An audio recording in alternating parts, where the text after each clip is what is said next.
name is Royann Dean. I am the moderator of Inspired By. Inspired By is the Bahamas' only conversation about business, design, and creativity.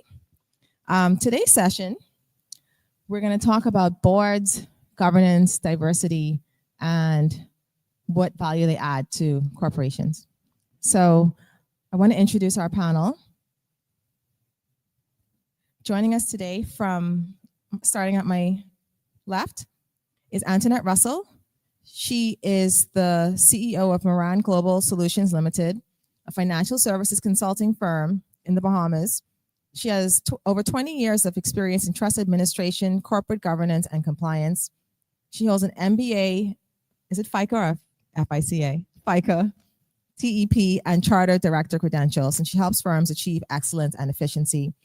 Antoinette serves as an independent non-executive director for multiple licensed entities and on the board of the Bahamas Chamber of Commerce and Employers Confederation, a charter member of the Rotary Club of South Ocean, my fellow Rotarian. She is passionate about community and professional development. To her left is Kevin Cambridge. He is a PwC Bahamas advisory partner with over 20 years of combined assurance and advisory experience, delivering high-value solutions across industries locally and globally within the PwC network. He also serves as the PwC Bahamas Advisory Digital Partner, ESG Ethics and Business Conduct Partner, and Diversity and Inclusion Leader. Additionally, Kevin is a court-approved insolvency practitioner. And next to Kevin is Maelynn Ford. She is the Executive Director of the National Art Gallery of the Bahamas and an ex officio member of its board of directors. Maelynn is a highly respected leader in the arts and education sector and brings a wealth of experience and a focused vision to advance NAGB's role as an integral part of Bahamian art and culture. Before joining the NAGB, she was part of the executive team at the University of the Bahamas, where she played a leading role in UB's transition to university status and held key roles, including Chief of Staff, University Secretary, and Director of Special Projects. So please welcome our panelists today.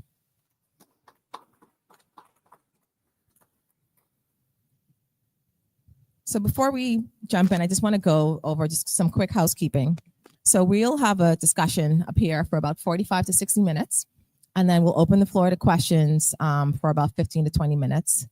And I know I don't have to tell this group, but please be respectful of your fellow audience members. Give other people a chance to answer questions. And a lot of people come in with diverse opinions, and we just ask, this is a safe space and everybody can say what's on their mind. And usually it's something really interesting. So with that said, okay, we're going to get started. So as we gather here in this room today, we know, we see it every day on the news, the world around us is shifting. That's economically, technologically, and socially. And companies are under unprecedented pressure to innovate, adapt quickly, and operate with integrity. And through this lens, we can see that the boardroom is no longer a space for just oversight.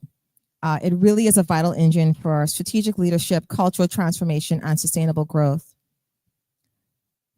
Before we get started with the questions, I just want to share some interesting facts.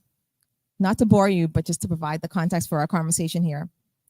So from the Caribbean cut of PwC's 28th Annual Global CEO Survey, which was released in February of this year, here are some things that I thought were very interesting.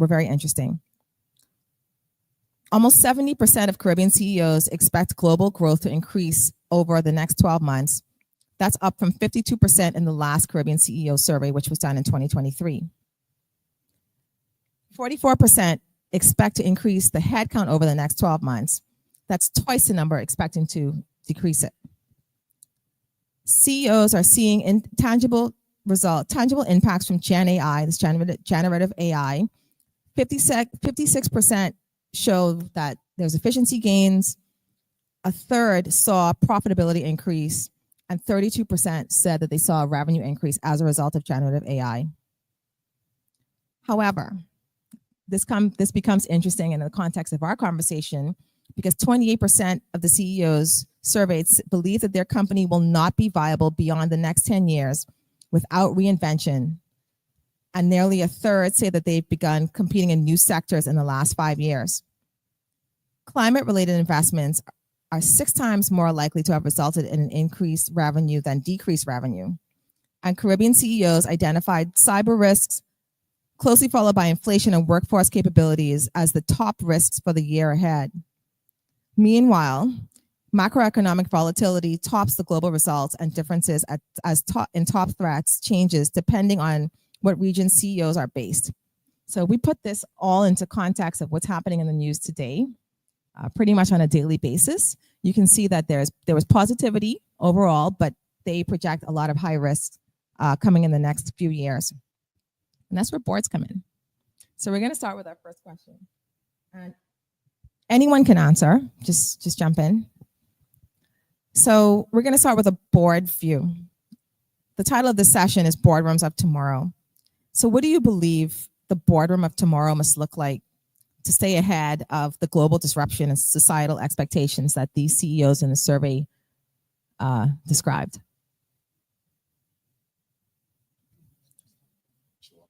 I was waiting because I was taught ladies first, but I'll jump in. We appreciate that.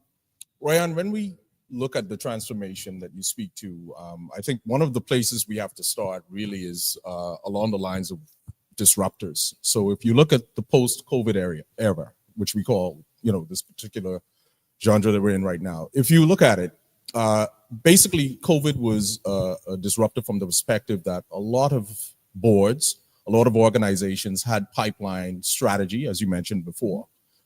What COVID did was it accelerated on various levels that strategy, and a lot of it was along the lines of digital transformation. So I can speak specifically for PwC because we went through that journey. But if you look at it even broader, it was a situation where if you didn't transform, you wouldn't survive, right? So if you flash forward now into 2025 and beyond, that's ratcheted because right now the competitive landscape is sort of leveled in a lot of respects, and I'm talking about across industries. On the other side, expectations have changed as well. There's been the evolution. We had a session with you some time ago on ESG and sustainability. Now the question is, if ESG and sustainability is not front and center with a board, well, why should we be discussing it? It's simply because external influences, such as shareholders, are making demands that companies act in a more sustainable and socially responsible manner. So when you look at it from those two perspectives, you speak to the dollars and cents in terms of viability and survival. And on the flip side, you look at external pressures. Those are two examples of why, looking forward, boards have to transform. So I'd like to say that I think when COVID hit, a lot of boards were not ready for that. They may have had their business continuity plans in place, but a pandemic was not on the agenda. So everyone had to shift and pivot. And that meant we got thrust into virtual meetings, everything virtual for almost 18 months. So now fast forward, we have to look at how boards, their strategy and their forward thinking to see how we can plan for another pandemic, because it will happen. And also to how that board composition will be when you think about the technological advances that you mentioned. Mm-hmm. So for me, I think we'll have to reshape and rethink how boards would look in the future. Do you have anything to add to that, Maelynn? I will say, just sort of piggybacking off Antoinette, but working with the University of the Bahamas board, I would say that they were ready for the pandemic. While no one could be ready and we didn't anticipate it, we already had a certain amount of technology integrated. We already offering virtual classes and things like that. So it was very easy for us to pivot. Our board was very forward thinking.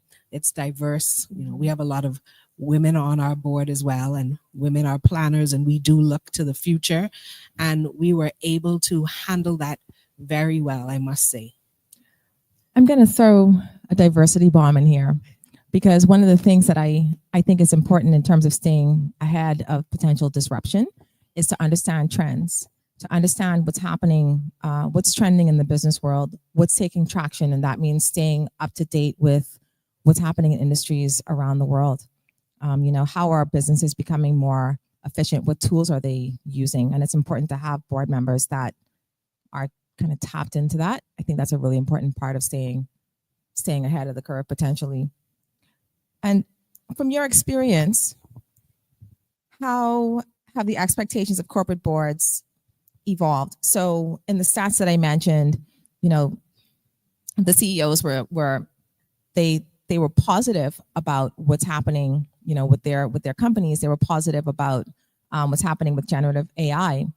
But what do you think the expectations are from boards as a result of the changes that they're seeing? Well, I know that the regulator of the Central Bank of the Bahamas is pushing for all boards to consider someone with a strong tech. Yeah. Sorry. Closer. Little Okay, closer. sorry. You can. Is this better? So give that to him.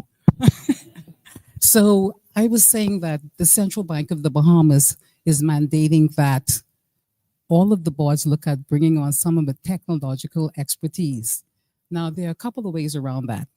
The board has the power to appoint a committee of persons that are not board members, but who report from a committee level to update the board on a periodic basis regarding technological advances. I think that's very important because I am certain for me, I think that I'm technically sound, but I would like to be better.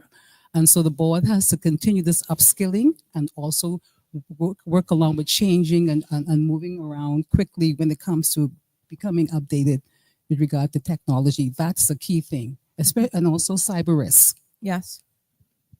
Just to add to that as well. One of the things that you're starting to see now is the evolution of, I call it instant muscle. So one of the things that we've gotten very used to is the whole idea of accelerating change. So in a situation where a board has to diversify, it may be a situation where organically or internally within the board, they're unable to do that at an accelerated pace. So just before the presentation in the session today, we spoke about the whole idea of a TRM, a temporary resolution manager. This is someone that you just parachute into the board. I've seen it in various shapes and forms. I've seen individuals come in and be a part of a committee, realistically just for their expertise. But at the same point, you also have situations where you would have executive recruitment taking place at the board level, specifically to assist the board in some of these technical decisions. So let's move to the next question. Going back, first of all, there's gonna be a lot of stats here, because I think that this is so interesting.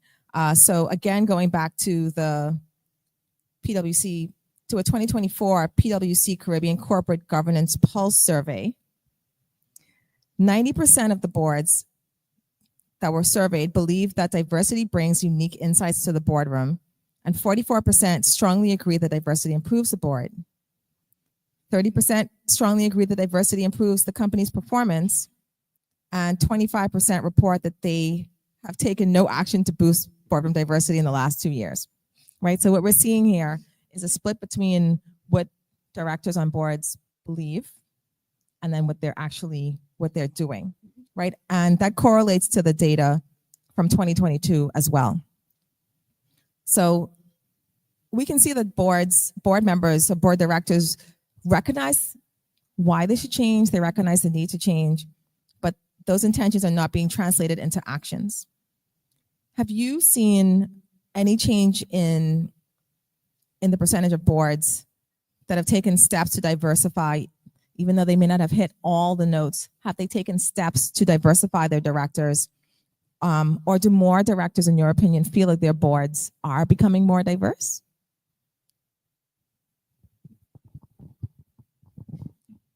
Yeah, I'm actually very familiar with those numbers, obviously, Royann, given from the report. What those surveys are telling you, first of all, you mentioned the 2022 corporate governance survey, and then you mentioned the 2024, which is a pulse and an update.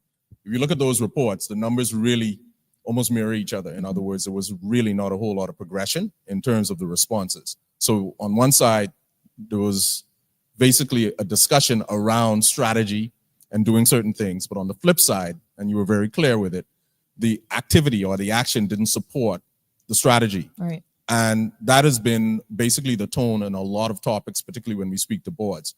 A few months ago, we were here discussing sustainability and ESG. similar percentages. 60% of the board said that ESG was vital and saw it as something that was very important, yet less than 30% of them had it as an agenda item. So it's the same parallel. And the question then is, what's going wrong or what's not happening? And what's not happening is follow-up and accountability. So for example, what we see now and what we are having now, particularly coming out of the temporary resolution managers and somebody coming in externally, is the board's now being held more accountable.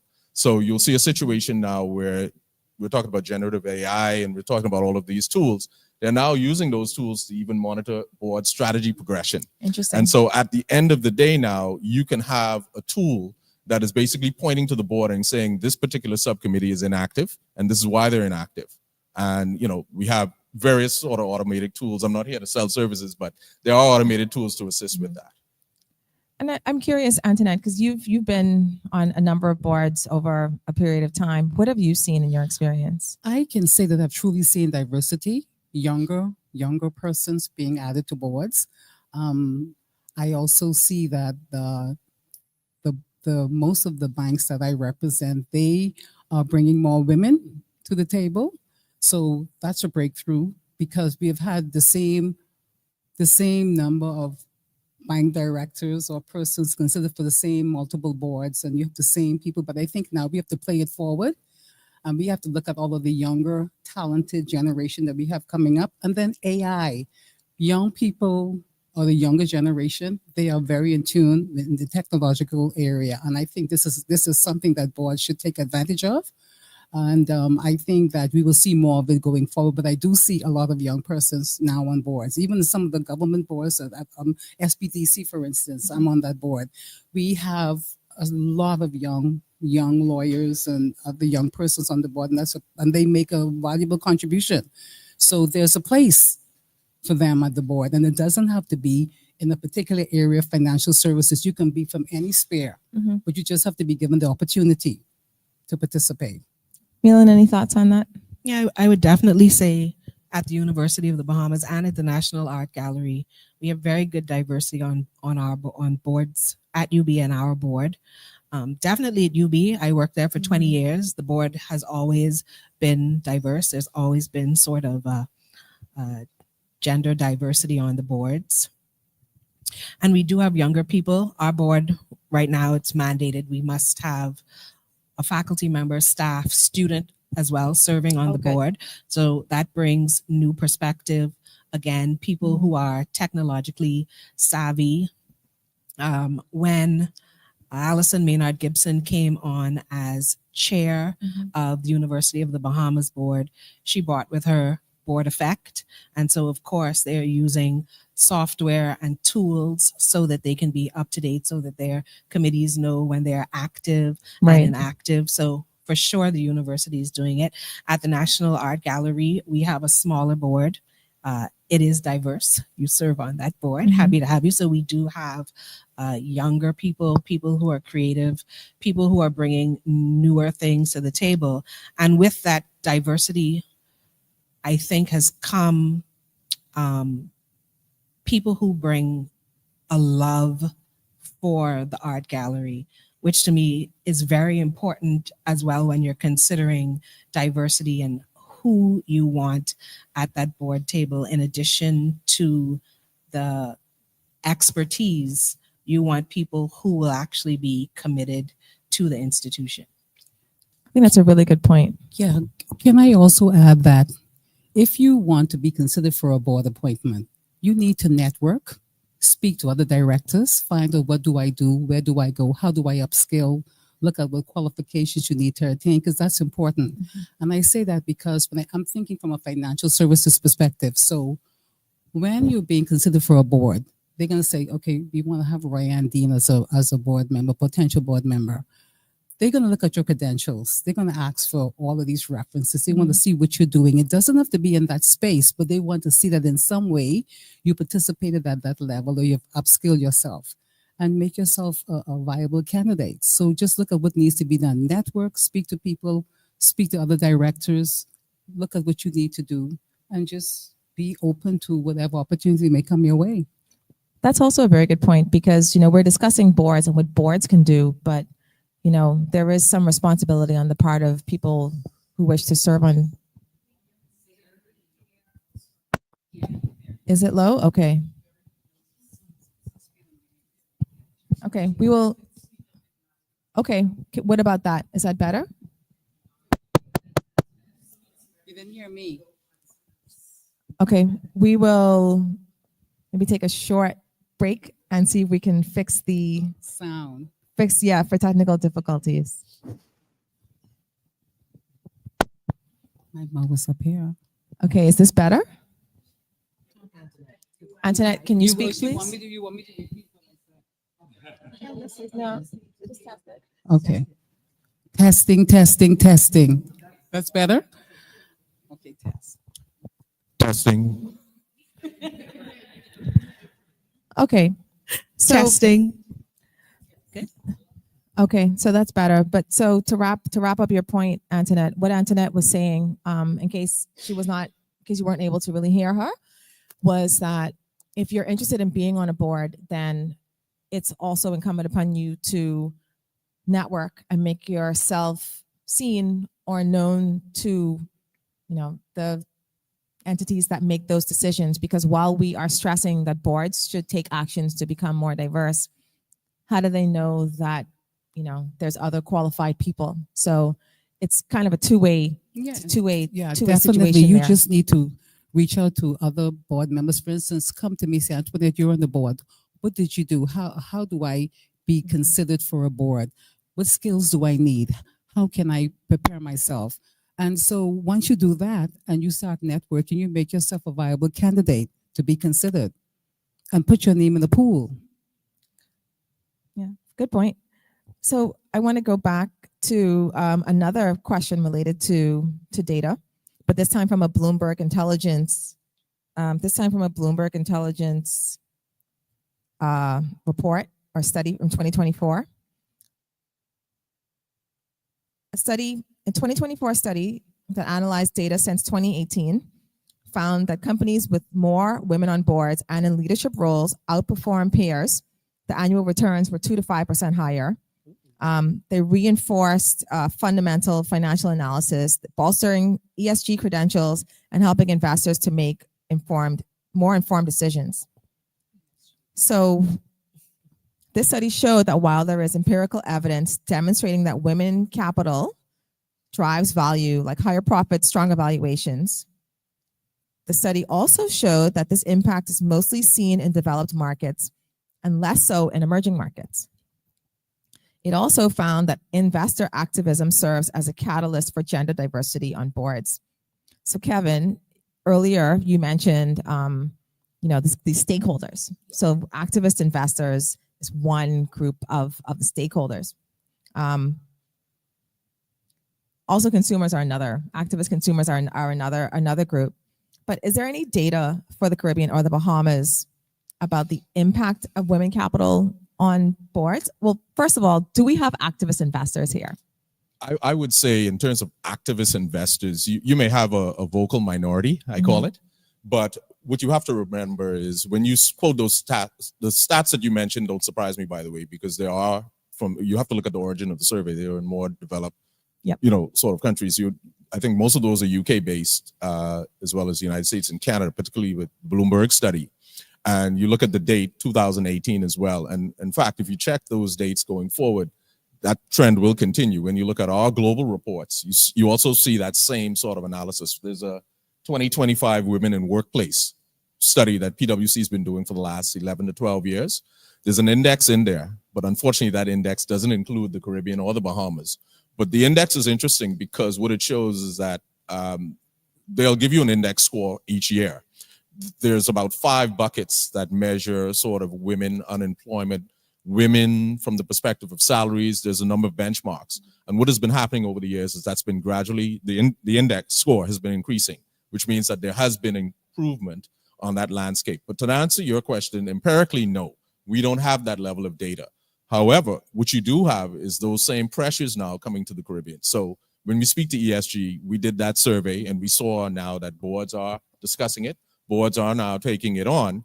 And so over time, we will be able to build those numbers and draw a comparison. However, to speak to it in terms of activists, I really don't see it. I don't see it in a very vocal way. So, are the stakeholders for your respective boards, and Kevin, from your perspective in working with governance, are there stakeholder groups that are powerful enough to be a catalyst to I don't want to say force, but to encourage boards to change and to take those actions that they know they should take with regards to diversity, not just gender diversity, but diversifying the makeup of the boards? Yeah. So inherently, when you speak of the board, and I like to simplify it, if you think of the organization as a vehicle, right? You need fuel or electricity to power that vehicle. Those are your shareholders, right? That vehicle needs a driver. Those are typically your day-to-day or your management cohort. And secondly, that vehicle needs to go in a particular direction, which is really strategy, and that's the board sitting on top. If you think about it, you can't go far without fuel, and you can't go far without capital. Yeah. So in our case, inherently, particularly for public entities, you do have shareholders that are very vocal, and their ability to be vocal is really at the ability to influence financially the direction of the capital injection. Another thing is you look at international donor agencies, you're looking at the IDB, you're looking at the Caribbean Development Bank, etc. If you really look at those funding agents, I call them, in certain respects, they do have the ability to influence certain agendas. So for example, over the last few years in terms of borrowing, if you're able to demonstrate as a company or an individual borrowing from one of those IDAs, and you demonstrate that you do have certain types of strategies in place, not just greenwashing or just lip service, it does unlock capital finance for you at a very, very attractive rate. So fundamentally, that is a way that a lobbying, for lack of a better phrase, can take place. And from any of your experience, have you realized any stakeholder being a catalyst for change on any of the boards that you sit on? I would say yes. They are pushing more towards women, interestingly. So, and I think it's because of the narrative that's been happening just globally and locally about women on boards, and also too, I think there's going to be a push now. Remember, I'm speaking from the financial services sector. Right. Board tenures, like most boards, you have people who've served on these boards for 10 and 15 years. So now they're pushing that from a governance standpoint, term limits be included in the corporate governance charter. And so when you have your regulator coming on an on-site inspection, they're saying, hey, Antoinette was on this board for 10 years. Don't you think it's time you rotate? And also you look at someone who has the skill set to complement what you have now existing. So I see it. And how fast it's going to happen, that's another question. So the regulator in this instance is the stakeholder that's Yes. catalyzing the change. Yes, absolutely. Absolutely. Why can they not put time to when something should happen? Because Well, if they come and they say, we want you to change the board in this way, are they not able to say that, within 10 years or 5 years, we expect to see X amount of change? So what normally happens is they would look at the board composition, and they would say, well, how long has Antoinette been on the board? 5 years. You should look at rotating, and could you give us an update in 1 year? So they normally put in timelines for that. So, but now going forward, the terms of reference in the charter will say that you have to rotate the board within 7 years, Right. 5 to 7 years. So there's the time frame. Okay. Maelynn, you wanted to add something? Once again, UB's board is looking like it's on top of things. They have term limits, and we regularly sort of go through that process and rotate new members out and bring new members in. So we always have fresh voices, perspectives, and expertise on that board. At the National Art Gallery, we don't have term limits, but we are, for the most part, a government-appointed board. And we change as governments change sometimes. So that does bring in new, fresh people. Of course, we have rules about inactivity, and that's how I was able to snag you and bringing in, your fresh perspective and your creativity to the board. So I'm having worked with UB's board and now with the National Art Gallery, I can definitely say, yes, we have that diversity, and we do have term limits, and we're cycling through people Okay. and expertise. I would be curious to see, I know PwC's report is on corporate governance in the private sector, but I would be interested to see a report of that nature done on the public sector boards. But okay, we'll leave that there. Okay. So Royann, the government is the board of directors. When you think about it. again, we will leave that there. Okay. So we spoke earlier about how CEOs think about generative AI and the results that they're seeing. They're seeing improvements in efficiency and profit. But how should boards, in your view, rethink the risk oversight in a world shaped by AI, geopolitical shifts, and climate change?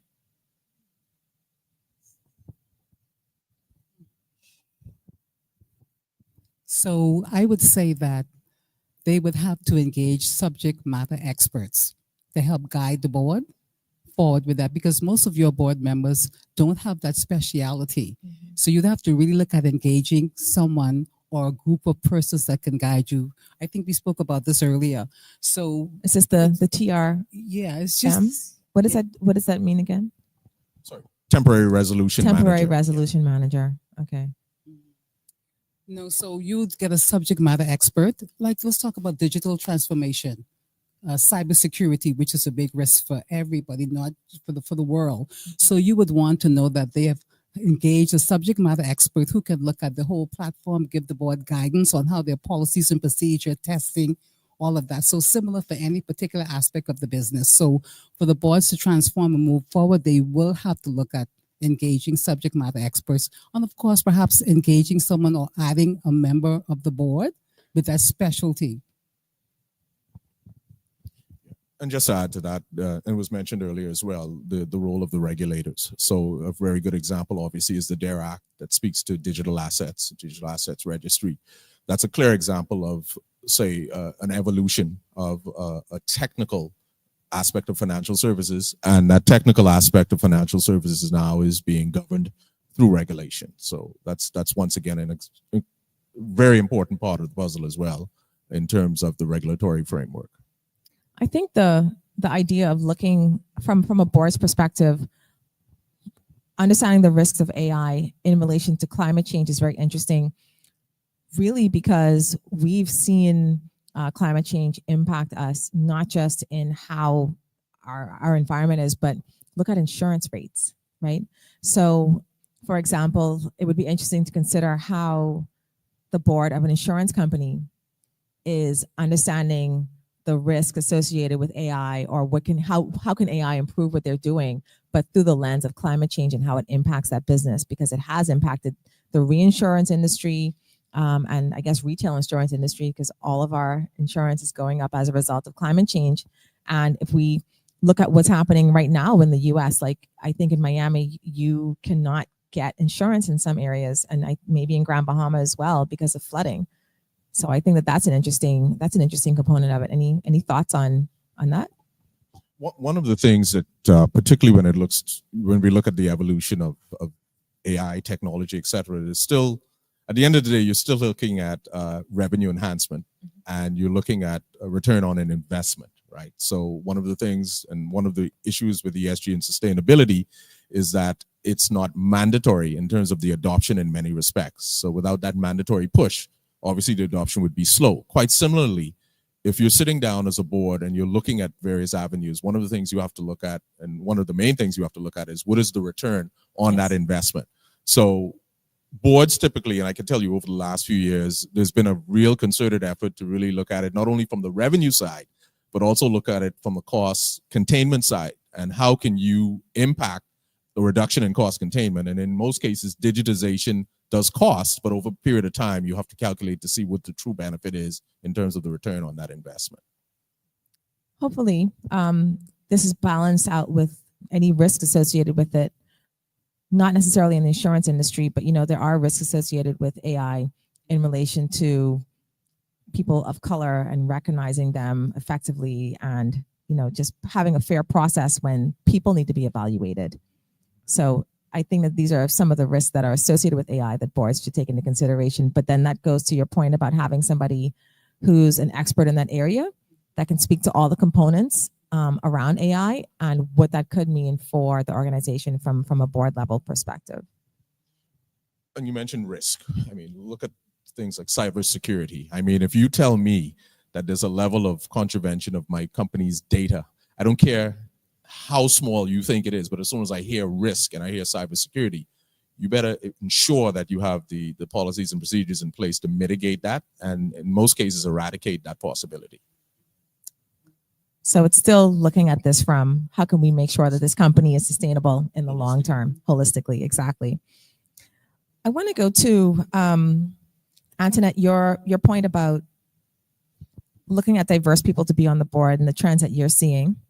So going back to another PwC survey, that survey shows that regarding selection criteria, the most important attributes for board directors are industry, risk, and operational expertise. Following that, 6% of boards prioritize age, 2% prioritize cyber risk expertise, 6% prioritize environmental or sustainability expertise, and 11% prioritize IT or digital expertise. But knowing all of this, again, going back to the earlier point about directors understanding what should happen and then that dissonance between what actually happens, knowing all of this, the survey also showed that boards still tend to be selected from a narrow pipeline, which limits the talent pool. In your view, what is the impact of selecting board directors from a small talent pool in a rapidly changing world? Well, I think that's changing now.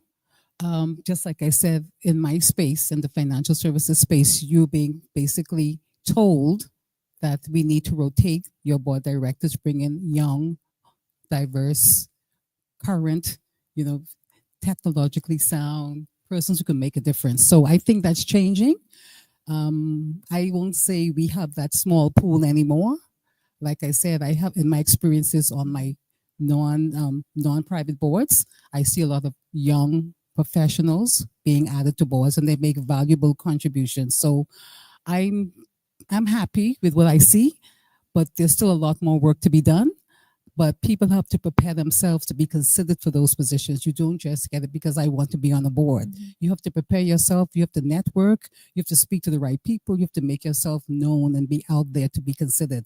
I think they're going away from having this older person who has 40 years experience in financial services, or who is a lawyer who's been in the business for 30 years. They're looking at young, progressive, educated, smart persons to be on boards. And I've seen it not just women, but men also. So you think it's a generational shift in terms of the leadership of the organization, the leadership of the board that's driving this change? Definitely it is. From my vantage point, I'm still presenting to things like the audit committee, which are traditional committees. I'm presenting to, finance committees, etc.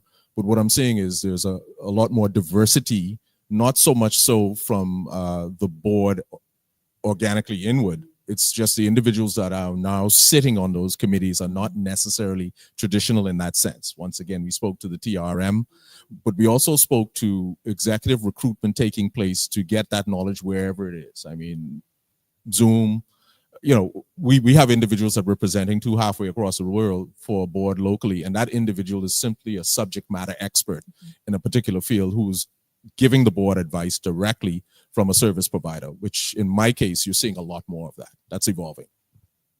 Maelynn, anything to add there?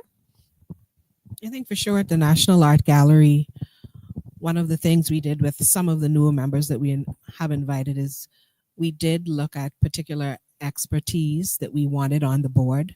Fundraising in particular was something we wanted. Mm-hmm. We are, while a government agency, we are a not-for-profit, so it's essential that we fundraise. And so having someone with that expertise on our board was something we really went after. Someone who is not just knowledgeable, but also has worked in the Bahamas as a fundraiser, mm-hmm. which is, even a different Very level specific. of expertise there, so that we could, have that knowledge to help us as we grow.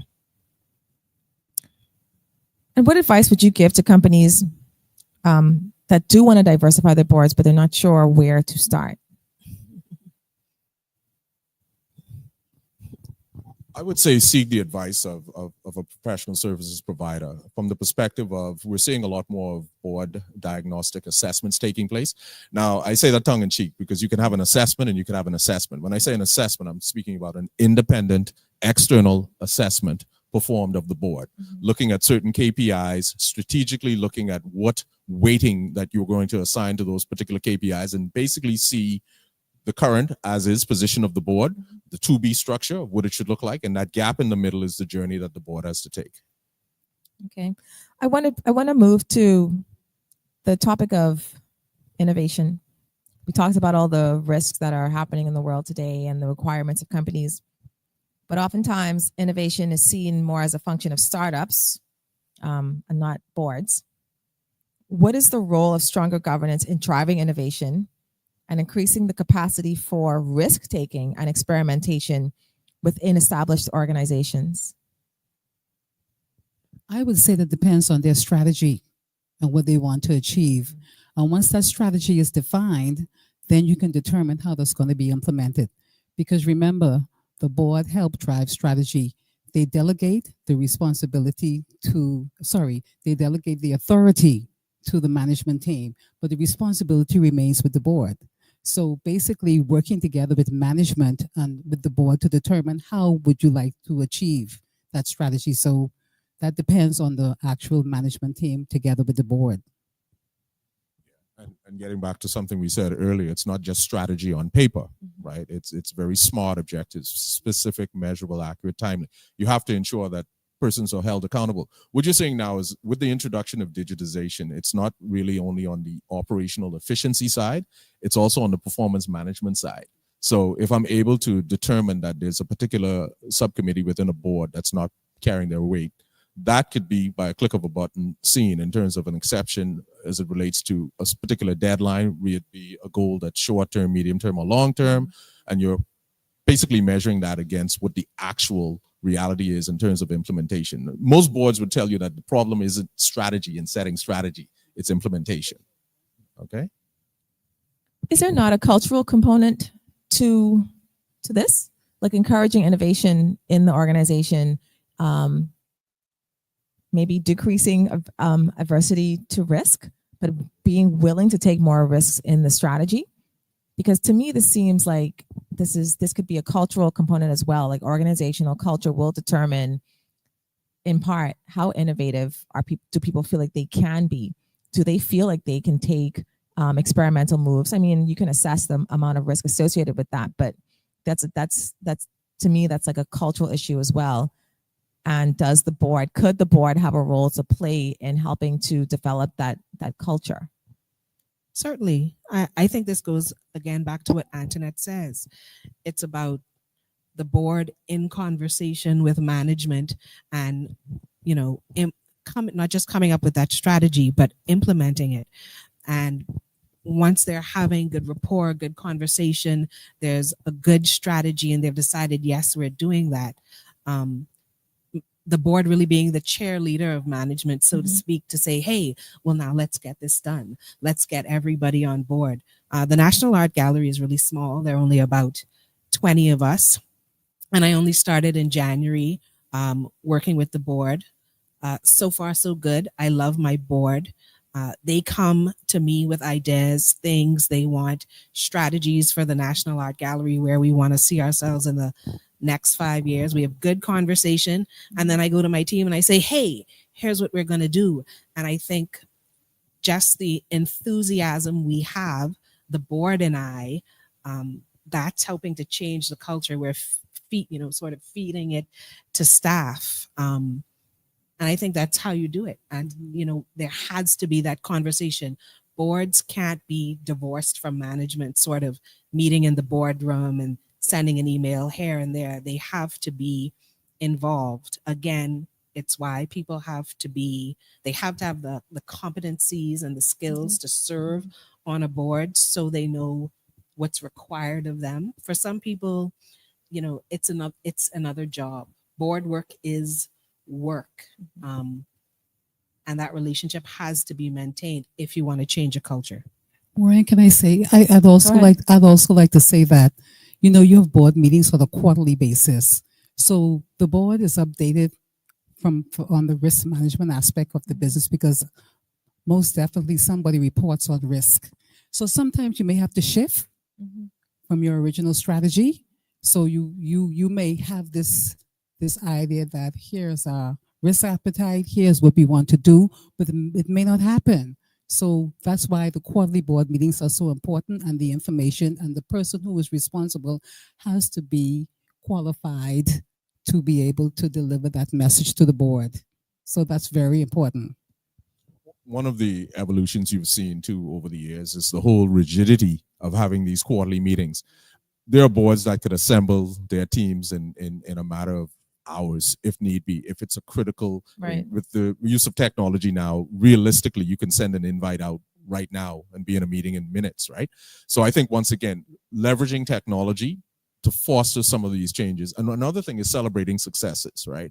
I've seen situations where boards have really done something that is quite groundbreaking. Of course, they've measured the risk associated with it, but also celebrating the success. One of the things that I've seen, and we're talking to government, and this is public knowledge, the Bahamas right now runs on a digital platform for its cabinet office. I'm talking about cabinet agendas right down to cabinet conclusions. That's the only digital end-to-end cabinet technology in the region from end to end. So you have the Bahamian government advising the governments of Dominica. You have the Bahamian government advising the governments of the Eastern Caribbean. We get knocks on the door from governments all over the region wanting to emulate exactly what we have. And we have very competent individuals. At the hem is a secretary to cabinet who is a woman. And she is really not ashamed to celebrate that success and realize how much of a mark we've made in the region with that implementation. So once again, even celebrating successes gets infectious, and it becomes a part of the culture from the tone at the top. I'm glad that we went down this road, because I think too often we consider boards to be, as you said, Maelynn, like, you can't be separate from management. Like, it's important to look at this from a really holistic perspective, and not that the people that serve on the board are in an ivory tower somewhere and a bit disconnected from what's happening on a day-to-day basis, because they do influence the culture. And to your point, Kevin, about like celebrating those wins, that means that whomever made the decision or took the risk to say, okay, we've evaluated all the pros and the cons of having a end-to-end digital platform. We feel sure that it might work, but we don't know with 100% certainty that it will. But we're going to take the risk anyway, right? And that's celebrated. And I think that hopefully that trickles down into the rest of the organization, so that there is room for experimentation. There is room to bring new ideas to the table and to innovate, because hopefully it'll work and you'll be celebrated. Yeah, and talking about hopefully it would work. I mean, for example, with that particular platform, that's 4 years in.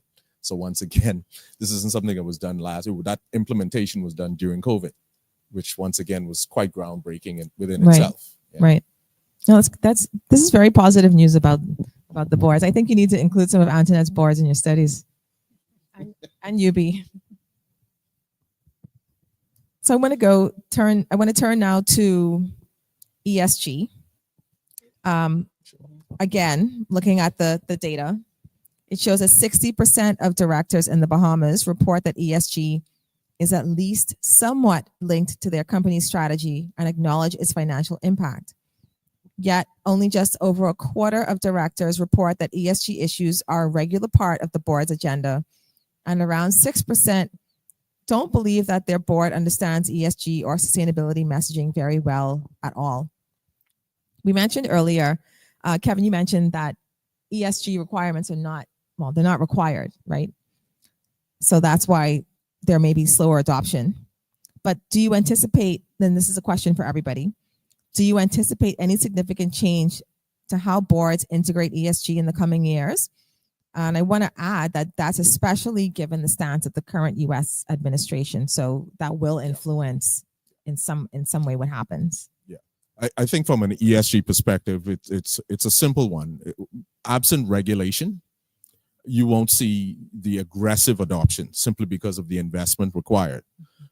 Another stat that's in that same report speaks to shareholder pressure that we spoke to as well. One of the stats indicates that from the survey, about 50% of the shareholders said that they would be willing to take a reduction in return on their investment if there's adoption of ESG. Now, if you think about that, and you're an entity that's operating where you're receiving that pressure we spoke about earlier from the shareholder group, you have to listen. So I expect those numbers to move. I know what's happening in terms of the global side of it, but still, if a company adopts international financial reporting standards and it becomes mandatory, they won't have a choice. Any thoughts on that, ladies? From my experience, none of the boards I know of have really taken on ESG.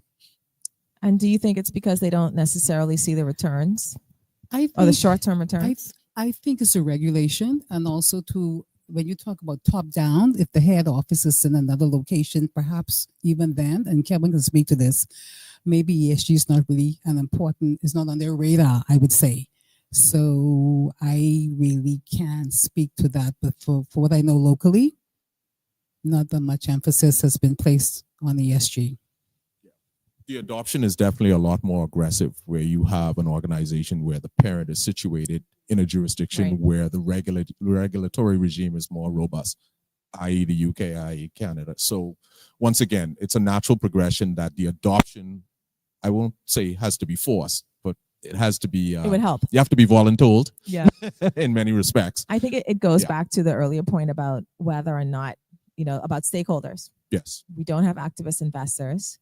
We don't really have activist consumers. And with regards to students who can help to drive change in corporations, I mean, this is complete speculation, but do you think that there is a possibility that if this were important enough, that the students at UB would say, okay, we want our university to take these steps, whatever those steps may be in relation to ESG. So they may want to see more environmental sustainability. I don't know what the sustainability initiatives are at UB, but do you think that that's something that could influence what happens with regards to ESG at UB?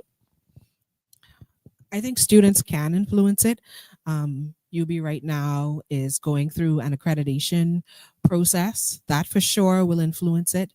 But once again, we've had some progressive boards in terms of sustainability. When Dr. Rodney Smith was there, he started the first Office of Campus Sustainability, and we wrote the first policies to speak to sustainability on campus. Small things like no more plastics. So our cafeteria has always been using biodegradable, earth-friendly products. We have a recycling program on campus as well. And I think there's even a policy that speaks to hiring caterers. They cannot use plastics. They must use things that are recyclable, biodegradable. So they've been a bit ahead of the game. Students have influenced that, in particular the Student Government Association. They have an ESG committee, in fact, and they regularly meet with the administrative council to talk about these things. Oh, that's really interesting. I had no idea all that was happening. That is interesting.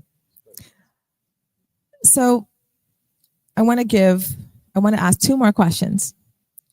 The first question is, what traits or competencies do you believe will define the most effective board directors in the next 5 to 10 years?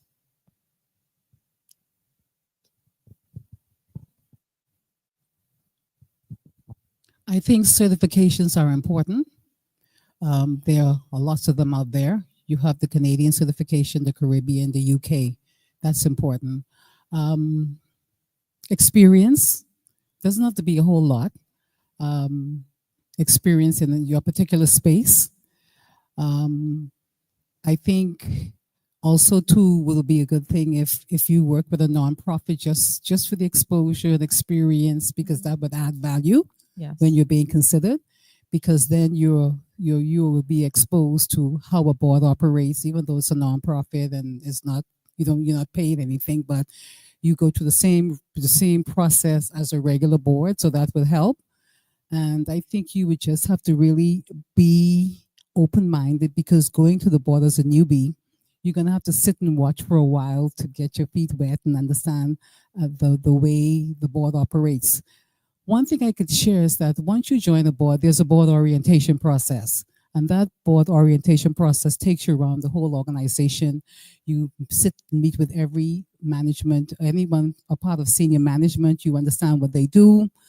You giving a full packet on the company. You have an opportunity to ask questions. And so that really puts you in the frame of mind to know what you're going to be up against. Also, most directors are appointed to a committee.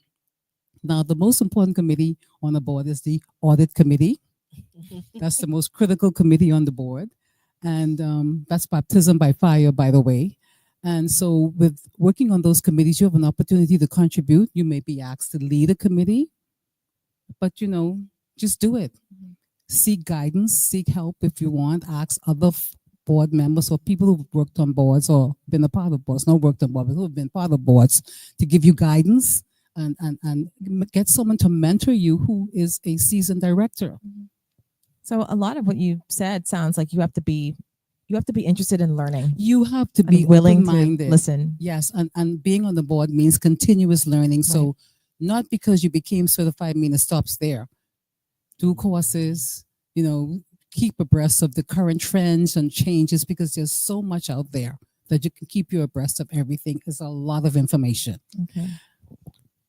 In addition to what Antoinette said, I think for, again, boards like the University of the Bahamas and my board at the National Art Gallery, it's important to love the institution, have an interest in it for sure, have an interest in higher education if you're going to serve on that type of board. And for us, fine arts, you have to have that interest. Else you're just going to sit there and be, kind of bored to death for an hour and a half. Yeah. So you must have that interest. Kevin, any thoughts on? Yeah, from my that? perspective, it's quite simple. It's the ability for the board to be both agile and open to being upskilled. All right, from the perspective of not only setting strategy, but understanding that the strategy may expose or present gaps in terms of the current state of affairs, what we refer to as the as is. Looking at your strategy, taking you where you need to be into the medium, long term, and designing that to be structure, realizing that there may be the need for upskilling. Okay, and let's go to our last question. Is for each of you, what is one bold action that boards should make today or should take today to be truly future ready? Embrace technology. Be open-minded. That is critical. I mean, technology is evolving. AI is moving at such a rapid pace. So boards have to be open-minded, embrace technology, and make sure that it's a part of their whole their platform, to say the least. Yes. She took my answer, but Okay. It was a good answer. I'll expand on it. Yeah. Recognizing the importance of data analytics, right? Big data. And I'm looking at it from various perspectives. Data from the perspective of looking at employee data and how you can harness that to improve your organization. Data on the market, looking at how to harness that and improve it, as well as data as it relates to whatever your product and service is. Looking forward and not being afraid to re-engineer if need be. That's the innovation. Yeah. And last but not least, Maelynn. I can't expand any more on that. But I would say one thing that they can do, I don't know how bold it is because they should be doing it, but definitely an annual retreat that engages some upskilling for the board. That is essential. And one, perhaps it even includes management. Again, I think what I found is once they're having dynamic conversation, boards really work well and the institutions can be transformed. Go ahead. Yeah. You talk about an annual retreat. All boards under the central bank guidelines have to conduct self-assessments. So they assess the board and then the directors assess themselves. And once that's done, we have a conversation around the board about what the results were, where we can improve on what needs to be done better. So that's a mandatory requirement. And that is what they ask for when they come on those on-site inspection. When did you have your annual risk assessment? When was your last board training? Who conducted your board training? And what were the contents of that board training? And that UB definitely is a part of SAC COC accreditation also. Same requirements. UB board is sounding really great, actually. So that was our last question. And I would like to open the floor for any questions from our audience. Don't be shy. We're all friends.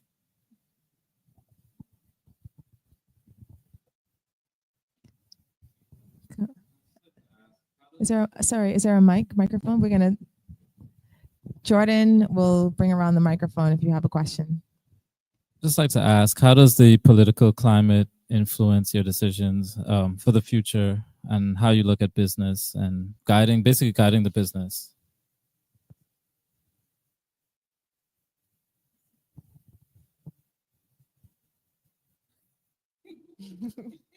I know it's a sensitive one.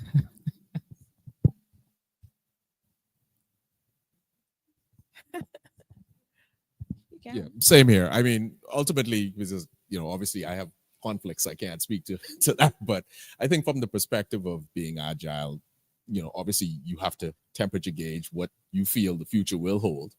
But ultimately, boards are living and breathing just like me and you. So we have to actually take into consideration, once again, what is the economic outlook of maybe the Bahamas? What is the economic outlook globally? What if scenarios have to be written in place? I mean, that's what happened during COVID, right? You had to basically say to yourself, we don't know when this is going to end, but we do know one thing is for certain: we have to re-engineer, repurpose, and move forward. And I layer that on basically any issue that a board is presented with. One follow-up question. How are decisions made? I'm assuming 10, 15 board members. How is it done where a consensus is actually agreed upon? Is it, in my mind, I'm thinking like a court jury situation, but how does everybody come to an agreement to make a decision to spend more money in CapEx, for example, or, whatever direction that's decided upon? So, boards have budgets. So they just define their strategy.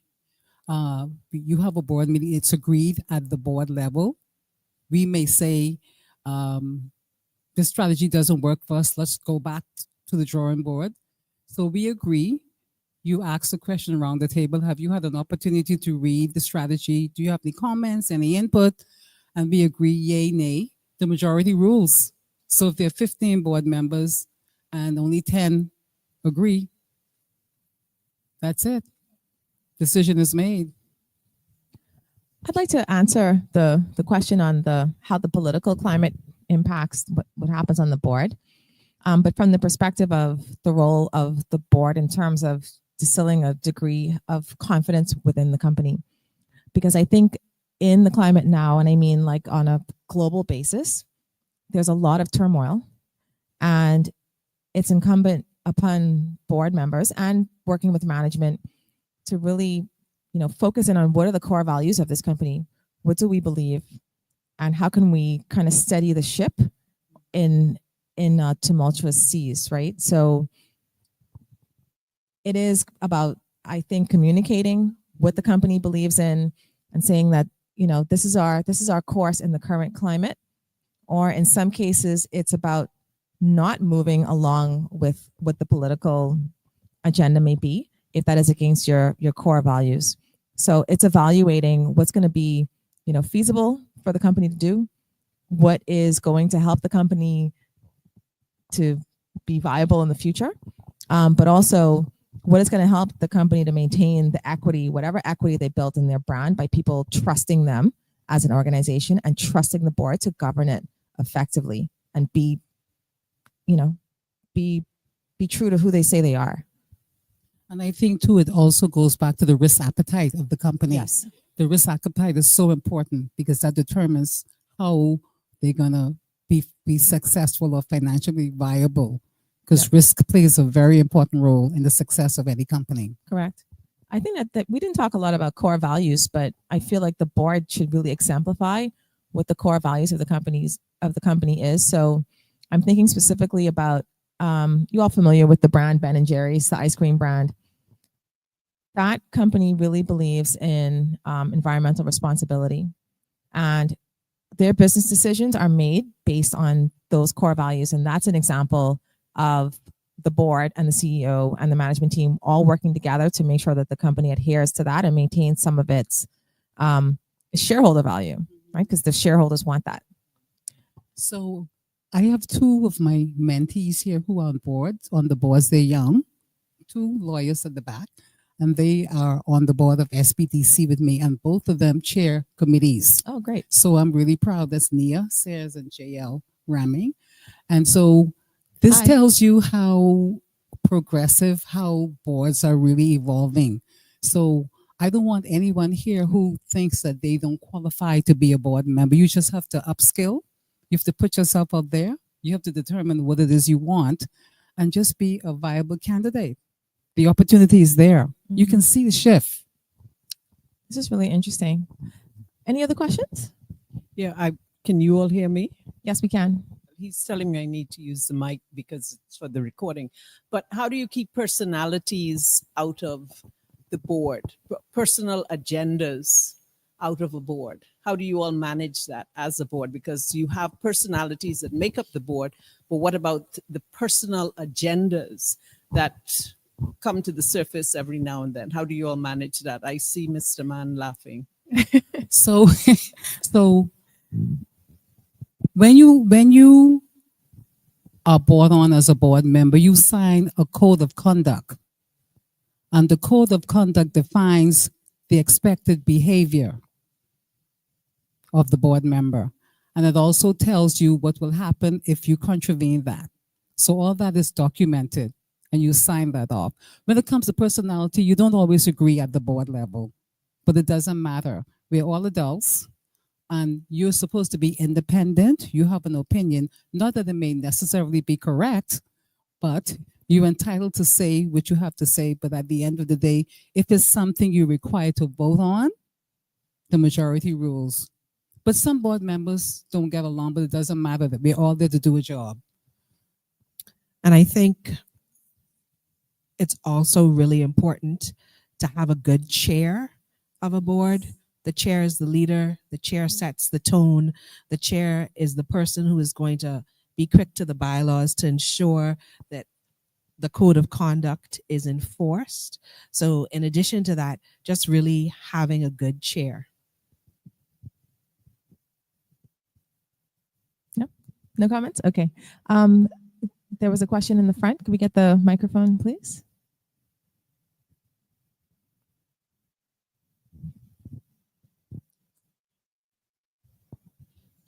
I wanted to know what was the board members' attitude towards AI. Sorry, could you hear me? Speak a little bit louder, please. Sorry. Okay, a little nervous. It's okay. I wanted to know what was the board members' attitude towards AI and how are you moving forward with the idea of AI? Well, I know in my experience, I did a board training last year for a bank, and one of the big questions I asked is the board ready for AI? And everyone was like, because AI, ChatGPT, anything relative to digital has to have a policy around it. So now most banks and trust companies that I know of are now creating policies around AI. For instance, ChatGPT. So when you're writing marketing material, it's easy to go to ChatGPT to reword this, but what's the policy around that? Do you have to say to to your boss or your manager, I use Chat GPT to help me write this article, you should. And the policy should state that. You should state that you use Chat GPT, the date, the time, and your signature, because it can be a reputational issue in the long run. I could speak to the evolution of, we spoke to board retreats, etc. Every single board retreat that I've been a part of, AI, digital transformation, etc., they were featured quite prominently. And that's just been an evolution that I've seen more recently as well. They mandatorily had those as topics, and they approached it from not only an intro level, but also from the risk perspective. And from that perspective, it's very encouraging to see that take place. So to answer your question, we see the needle moving quite aggressively. Yeah. And it's inevitable. AI is here to stay. There's nothing we can do about it. We just have to adapt. Yeah, I think It's not going away. Yeah, I mean, I think there are very important considerations related to risk.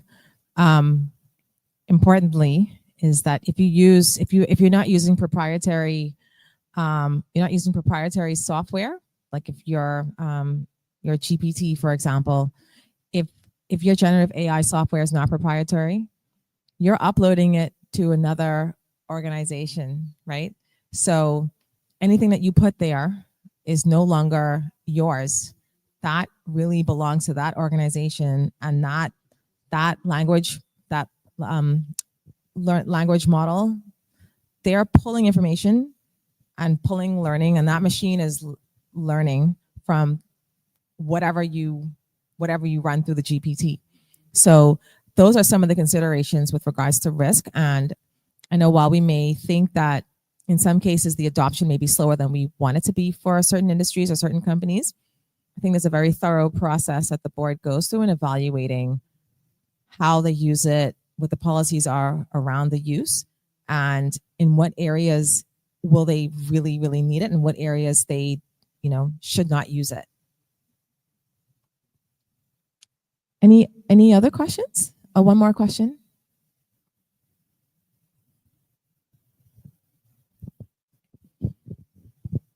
Thank you. Good evening.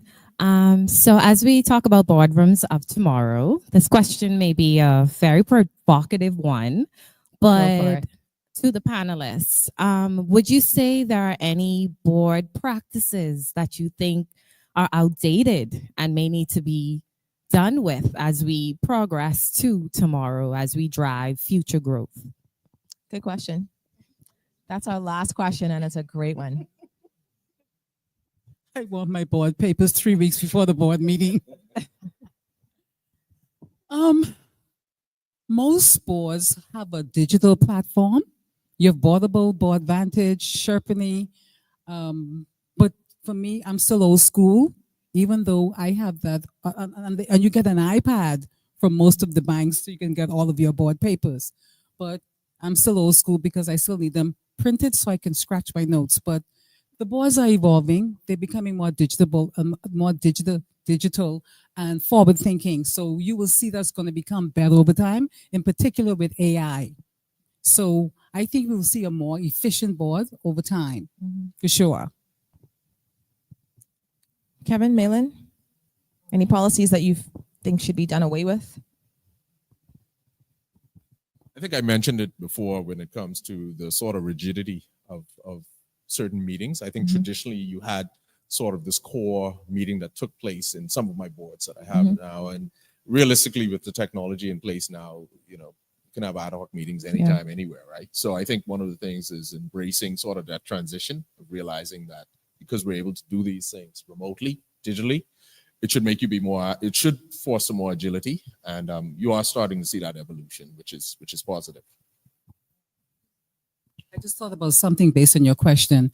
Board reports come, and when the managers come in to deliver those reports, they go verbatim. No, we need to stop that. So give me a high-level overview of your report, and let me ask the questions or a summary of a sort. But that's one of the things that I think they have to be taught, that you don't have to go verbatim on these reports. Just give us a high-level summary. In in most cases, particularly with our reporting, we provide both. We provide an executive summary, probably in less than 5 pages, and then we give you the 200-page report in that same communication.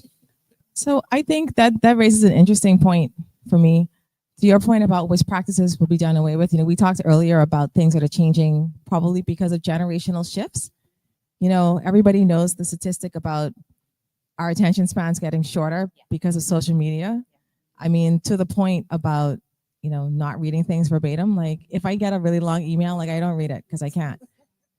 And so I think we'll see these maybe some board practices will change based on how society is changing people, right? So I think this is a great way to end our session because ultimately boards are comprised of people and they are, dynamic organisms.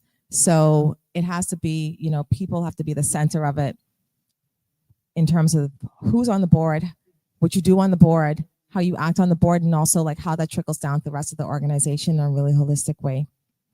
So with that, we will come to a close. So I want to thank you all very much for your time and attention. And thank you to our panelists, Maelynn Ford, Kevin Cambridge, Antoinette Russell. Really appreciate your time and your insights today. And thank you to The Current for being great collaborators and partners and for hosting Inspired By. You can sign up at The Current for more information about our sessions or go to inspiredbyconvos.com and stay up to date with our upcoming sessions. Thanks again and get home safely.